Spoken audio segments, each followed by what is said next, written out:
Hello friends, नमस्कार। मैं हूं आपका होस्ट ब्रह्मदेव।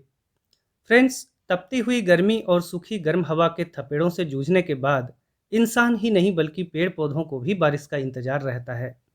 मॉनसून के आने के साथ जैसे ही बारिश की शुरुआत होती है, झुलसाने वाली गर्मी से तुरंत राहत मिलती है।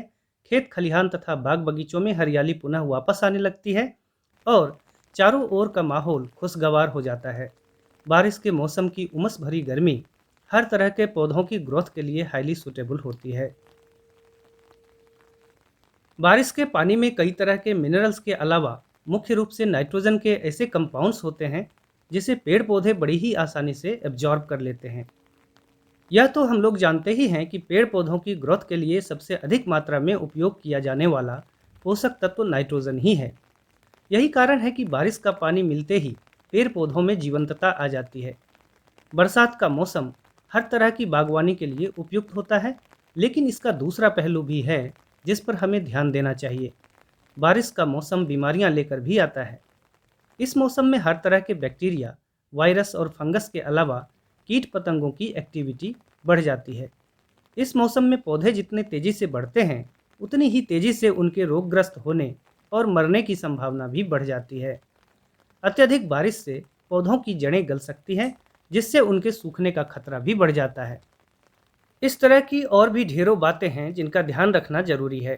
तो आज के वीडियो में मैं आपको यही बताने वाला हूँ कि बरसात के महीनों में पौधों की देखभाल के लिए आपको क्या-क्या करना चाहिए और क्या-क्या नहीं करना चाहिए। बारिश की शुरुआत होते ही जो सबसे पहला काम आपको करना चाहिए, वह है सारे इंडोर प्लांट्स को बाहर ऐसी जगह रखना जहां वे बरसाती पानी में भीग सके। मैं आपको पहले ही बता चुका हूं कि बारिश का पानी प्लांट्स के लिए इम्पोर्टेंट क्यों है। बारिश के पानी से पत्तियों पर जमी धूल भी साफ हो जाते हैं, पत्तियां चमकदार और लस ग्रीन हो जाती हैं, पौधे बिल्कुल तरोताजा होकर निखर जाते हैं और उनकी ग्रोथ भी तेजी से होने लगती है। लेकिन सिर्फ 1-2 दिनों तक बारिश के पानी में रखने के बाद इंडोर प्लांट्स को वापस अपनी जगह पर रख देना चाहिए। इंडोर प्लांट्स को बरसात के दिनों में दोबारा पानी तभी दें जब उनका पॉटिंग मिक्स पूरी तरह सूख जाए। मॉनसून के सीजन में हवा में नमी की मात्रा बहुत अधिक हो जाती है और बार बार बारिश होने के कारण मिट्टी में नमी की मात्रा लगातार बनी रहती है। यह सिचुएशन सक्यूलेंट्स और कैक्टस के लिए हाईली अनसुटेबल हो जाता है। बाहर से देखने पर आपको ऐसा लग सकता है कि सक्यूलेंट्स और कैक्टस भी बारिश में अच्छी ग्रोथ कर रहे हैं, लेकिन इस बात की पूरी संभावना रहती है कि ऐसे सिचुएशन में उनमें रूट रॉट शुरू हो चुका हो। वैसे भी ऐसे प्लांट्स की हाइट नॉर्मली कम होती है, इसलिए सुरक्षा के लिहाज से सक्यूलेंट्स और कैक्टस को बारिश से दूर किसी शेल्टर्ड जगह पर ही रखें और यह भी ध्यान दें कि वहां रोशनी की पूरी व्यवस्था हो। कैक्टस और सक्यूलेंट्स के अलावा अडेनियम भी एक ऐसा प्लांट है जिसके लिए बरसात का मौसम खतरनाक साबित हो सकता है। हालांकि एडेनियम की ग्रोथ बरसात में सबसे अधिक होती है, लेकिन एडेनियम की मिट्टी के लगातार भीगे रहने के कारण उसके रूट सिस्टम में फंगल इन्फेक्शन होने का खतरा भी बना रहता है।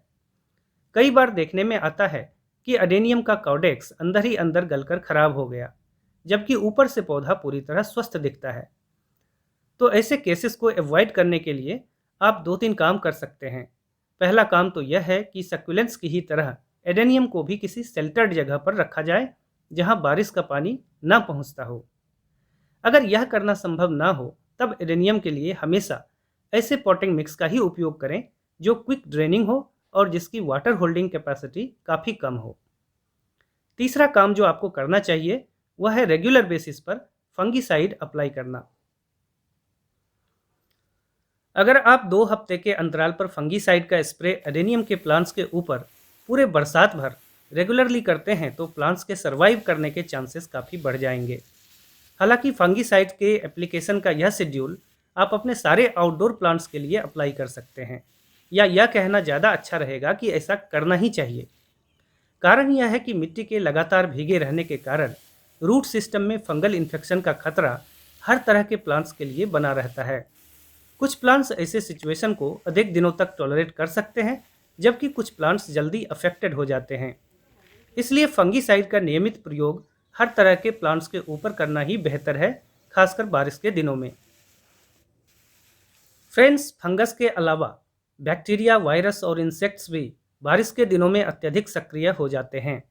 इनके प्रभाव को कम करने के लिए नीम ऑयल या नीम आधारित पेस्टिसाइड्स का छिड़काव हफ्ते में एक बार अपने सारे प्लांट्स के ऊपर जरूर करें। नीम ऑयल एक ऑर्गेनिक पेस्टिसाइड है और पूरी तरह इको फ्रेंडली है।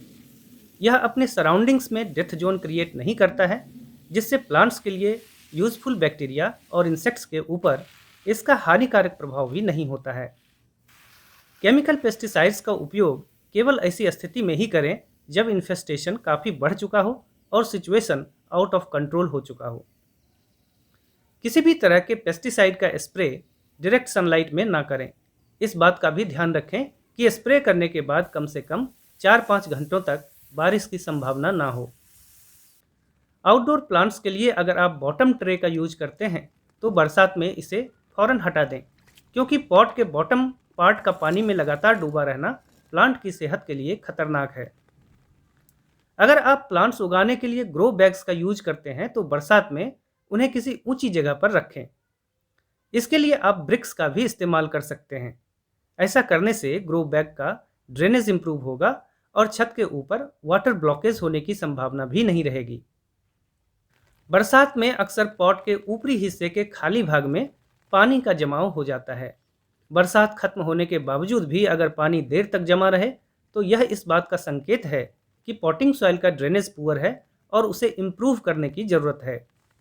तात्कालिक राहत के लिए आप किसी डंडे या छड़ की सहायता से मिट्टी में होल करें और उसे थोड़ा ढीला करने की कोशिश करें ताकि पानी नीचे तक पहुंचकर ड्रेन आउट हो जाए। ऐसे पॉट को मार्क कर लेना चाहिए। बारिश के बाद उसके पॉटिंग सॉइल को बाहर निकालें और उसमें सैंड और कुछ ऑर्गेनिक मैटर्स मिलाकर मिट्टी का ड्रेनेज इंप्रूव करने के बाद प्लांट को वापस रिपॉट करें। समर में प्लांट्स की मिट्टी को गर्म होने से बचाने के लिए और वाटर के इवेपोरेशन को कम करने के लिए अगर आपने किसी सॉफ्ट ऑर्गेनिक मल्च जैसे सूखी पत्तियां, घास आदि का इस्तेमाल किया है तो तुरंत उसे हटा दें। बरसात में बैक्टीरिया और फंगस की एक्टिविटी बढ़ने के कारण ऐसे मल्च में गलन शुरू हो जाती है, जिससे प्लांट्स भी प्रभावित होते हैं। बारिश का पानी मिलते ही गार्डन की मिट्टी में या पॉट के खाली जगह में वीड्स यानी खरपतवार तेजी से बढ़ने लगते हैं। ये वीड्स मिट्टी से पोषक तत्वों को चूस लेते हैं, इसलिए इन्हें हटाना जरूरी होता है। भीगी मिट्टी में खींचने पर ये जड़ सहित आसानी से निकल जाते हैं। पॉट में अगर सूखी पत्तियां वगैरह गिरी हुई हो तो उन्हें भी हटा देना चाहिए। बारिश के दिनों में मिट्टी के ऊपर पानी की सीधी बौछार पड़ने के कारण सॉइल इरोजन होने की संभावना रहती है। सॉइल में गड्ढे पड़ सकते हैं और अगर आपने सॉइल के ऊपरी लेयर में कंपोस्टेड मैन्योर मिलाया है तो पानी के साथ उनके भी बह जाने का खतरा रहता है। इसे प्रिवेंट करने के लिए पॉट की मिट्टी के ऊपर नारियल के रेशे की मल्चिंग करनी चाहिए। नारियल के रेशों में फंगस आदि लगने का खतरा नहीं रहता है, क्योंकि ये इजीली डिकम्पोज नहीं होते हैं। इसके अलावा आप क्ले पॉट के टूटे हुए टुकड़ों का भी इस्तेमाल कर सकते हैं। मिट्टी के गमले अक्सर टूट जाते हैं, उन्हें फेंकने के बजाय इस तरह से मल्चिंग के लिए इस्तेमाल किया जा सकता है। मल्चिंग के दूसरे बेनिफिट्स के अलावा सॉइल इरोजन को कम करने में इससे काफ़ी मदद मिलती है। बारिश का मौसम प्लांट्स के प्रोपगेशन के लिए या नए प्लांट्स लगाने के लिए बेस्ट होता है। इस मौसम में आप लगभग हर तरह के छोटे या बड़े प्लांट्स को अपने गार्डन में लगा सकते हैं। हाई ह्यूमिडिटी और वार्म क्लाइमेटिक कंडीशन में प्लांट्स के सूखने का खतरा बहुत ही कम रहता है। सावधानी केवल इतनी रखनी चाहिए कि वेल ड्रेन पॉटिंग मिक्स का ही इस्तेमाल करें ताकि वाटर लॉगिंग होने की संभावना बिल्कुल ना रहे। बारिश के मौसम में आप कटिंग और एयर लेयरिंग के थ्रू भी प्लांट्स को बड़ी ही आसानी से प्रोपगेट कर सकते हैं। इस मौसम में आप लगभग हर तरह के प्लांट्स की कटिंग ले सकते हैं। टेकोमा, नींबू, पेंटास, मोगरा, गेंदा, गुलेदाउदी, कोलियस, गुलाब आदि किसी भी प्लांट्स की कटिंग को एक वेल ड्रेन पॉटिंग मिक्स में लगाने पर बहुत जल्दी रूट्स आ जाते हैं। इस समय प्लांट्स की कटिंग लगाने के लिए रूटिंग हार्मोन का इस्तेमाल करना जरूरी नहीं होता। 1 से 2 हफ्ते के अंदर ही कटिंग्स में रूट्स का डेवलपमेंट हो जाता है, इसलिए बारिश में आप हर तरह के पौधों को कटिंग के थ्रू मल्टीप्लाई जरूर करें। बारिश का मौसम सीडलिंग्स तैयार करने के लिए भी हाईली सूटेबल होता है। इस समय किसी भी तरह के सीड्स का जर्मिनेशन बहुत ही आसानी से होता है। सीड्स को जर्मिनेशन ट्रे में या किसी पॉट में सॉइललेस मीडिया के अंदर ग्रो करने से सीड्स खराब नहीं होते। सीड्स लगाने के बाद उसे किसी शेल्टर्ड जगह में रखें। कई दिनों तक लगातार बारिश होने की स्थिति में सॉइल इरोजन का खतरा बढ़ जाता है। पानी के साथ मिट्टी के पोषक तत्व भी वॉश आउट हो जाते हैं। पॉटेड प्लांट्स के केस में जहां वेल ड्रेन्ड सॉइल का इस्तेमाल होता है, यह स्थिति जल्दी एराइज हो जाती है। ऐसे कंडीशन में अगर पोषक तत्वों के उपलब्धता की भरपाई ना की जाए तो प्लांट्स के पत्ते पीले पड़ने लगते हैं और उनकी सेहत पर बुरा असर पड़ता है। इसलिए बारिश के मौसम में भी प्लांट्स को फर्टिलाइज करना जरूरी है। इसके लिए मिट्टी में वेल कंपोस्टेड ऑर्गेनिक मैन्योर जैसे vermi compost, T leaf manure, cow dung manure आदि को मिलाया जा सकता है। ये स्लो रिलीज फर्टिलाइजर्स लंबे समय तक प्लांट्स को उनकी ज़रूरत के हिसाब से न्यूट्रिएंट्स उपलब्ध कराते रहते हैं। हालांकि बारिश के मौसम में किसी भी तरह का डी ऑयल्ड केक जैसे नीम की खली, सरसों की खली आदि के प्रयोग से बचना चाहिए। पार्शली कंपोस्टेड मैन्योर का प्रयोग भी बारिश के मौसम में हरगिज ना करें। इसके अलावा हर 2 हफ्ते के अंतराल पर बैलेंस्ड एनपीके जैसे एनपीके 18-18-18 या 19-19-19 के साथ माइक्रो न्यूट्रिएंट्स को पानी में मिलाकर हर तरह के प्लांट्स के ऊपर फोलियर स्प्रे भी करना चाहिए। इससे बारिश के कारण वॉश आउट हो गए पोषक तत्वों की भरपाई हो जाती है। अगली महत्वपूर्ण बात जो मैं आपको बताना चाहता हूँ वह यह है कि बरसात के मौसम में प्लांट्स की प्रूनिंग को अवॉइड करना चाहिए। आप फ्लावर्स की डेड हेडिंग या डीबडिंग कर सकते हैं। छोटे ब्रांचेज को या पूरी तरह सूख चुके ब्रांचेज को काटकर हटा सकते हैं, लेकिन हेवी प्रूनिंग के द्वारा पौधों में घाव लगाना काफ़ी रिस्की है। बारिश के दौरान काटे गए भाग के जल्दी ना सूखने के कारण पौधों में बैक्टीरियल और फंगल इन्फेक्शन का खतरा काफ़ी बढ़ जाता है। अगर प्रूनिंग करना बहुत ज़रूरी हो तब उसे ऐसे समय में करें जब आने वाले 1-2 हफ्तों तक बारिश के आने की कोई संभावना ना हो।